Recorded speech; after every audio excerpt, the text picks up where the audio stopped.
Hello friends, வணக்கம் and welcome to my favourite recipes Tamil. இன்னைக்கு ஒரு மசாலா ஐட்டம் தான் அரைக்க போகிறோம். மிளகுத்தூளும் ஜீரகத்தூளும் வீட்லேயே நம்ம எப்படி அரைக்கிறதுன்னு பார்க்கலாம் வாங்க. அதுக்கு ஃபஸ்ட்டு கடாய் நம்ம நல்லா சூடு பண்ணிக்கலாம். கடாய் நல்லா சூடான அப்புறமா இது 100 கிராம் மிளகு எல்லாத்தையும் கொட்டிட்டு நல்லா நம்ம வறுத்துக்கலாம். இப்போ லோ ஃப்ளேமில் வச்சுக்கலாம். கொஞ்சம் மிளகு சூடான அப்புறமே லோ ஃப்ளேமில் வச்சுக்கோங்க, இல்லைன்னா தீஞ்சு போகிறதுக்கு வாய்ப்பு இருக்குது. ஸோ இது மாதிரி ஒரு 5 நிமிஷம் நம்ம இது மாதிரி நம்ம வறுத்துக்கலாம்.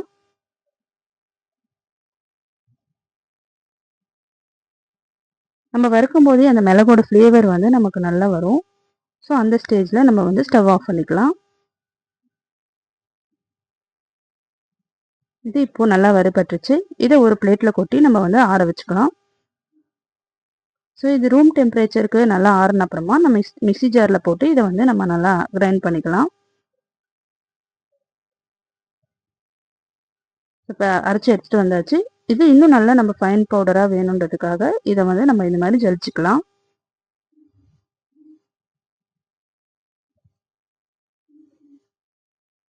ஸோ எல்லாத்தையும் ஜலிச்சாச்சு. ஸோ மிளகுத்தூள் ரெடி ஆகிடுச்சு. இதை நீங்கள் ஒரு கண்டெய்னரில் போட்டு மூடி இதை நீங்கள் ஒரு 2 மாதம் வரைக்கும் யூஸ் பண்ணிக்கலாம். கெட்டு போகாமல் இருக்கும். ஸோ அடுத்து ஜீரகத்தூள் ரெடி பண்ணிக்கலாம். ஸோ இது 100 கிராம் ஜீரகம். இது நல்லா நம்ம கடாயை சூடு பண்ணிவிட்டு இந்த மாதிரி நம்ம நல்லா வறுத்து எடுத்துக்கலாம். இதையும் லோ ஃப்ளேமில் வச்சு வறுத்துக்கோங்க. ஜீரகம் எப்படி வறுபட்டுச்சு தெரிஞ்சுக்கலாம்னா இது நல்லா வெடிக்க ஆரம்பிக்கும். ஸோ அந்த ஸ்டேஜில் நம்ம ஸ்டவ் ஆஃப் பண்ணிக்கலாம்.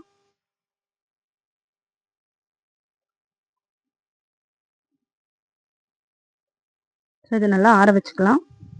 நல்லா ஆறின அப்புறமா மிக்ஸி ஜாரில் போட்டு இதை நல்லா அரைச்சி எடுத்துகிட்டு வந்துக்கலாம். அரைச்சிட்டு இதை நல்லா ஜலிச்சுக்கலாம்.